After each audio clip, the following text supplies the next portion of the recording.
लोकसभा निवडणुका डोळ्यांसमोर ठेवून भाजप राम मंदिराचं उद्घाटन करतंय अशी टीका शरद पवारांनी केली आहे।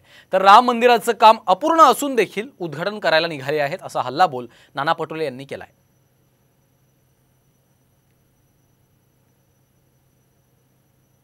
आमच्यात सुद्धा अनेक लोक असे आता काँग्रेसवर टीका केली जाते की काँग्रेस जात नाही असं नाही।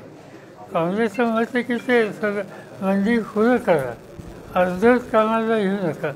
आणि इथं तुम्ही मंदिर खुलं होण्याच्या पूर्वी लोकसभेच्या निवडणुका नजरेसमोर ठेवून हे उद्योग आहेत, हे राजकीय हेतून आहेत आणि त्यामुळे लोकांना त्या संबंधीची नाराजी आहे। कुणाचाही मंदिराला विरोध नाही। मंदिर होणार आहे शिलान्यास, त्याच्या बाकीच्या भानगडीत जाऊ नका की ज्या कारसेवकांनी तिथे जे कष्ट घेतले, त्यांनी जे स्वप्न पाहिलं ते स्वप्न 22 तारखेला पूर्ण होते। आणि त्या कारसेवकांसाठी म्हणून जिथे जिथे तुम्हाला महाराष्ट्रामध्ये चांगल्या अर्थाने चांगल्या पद्धतीने जिथे जिथे तुम्हाला आरत्या जे काही चांगलं करता येईल, लोकांना त्रास न देता त्या सर्व गोष्टी मला असं वाटतं माझ्या महाराष्ट्र सैनिकांकडनं महाराष्ट्रभर होणं गरजेचं आहे।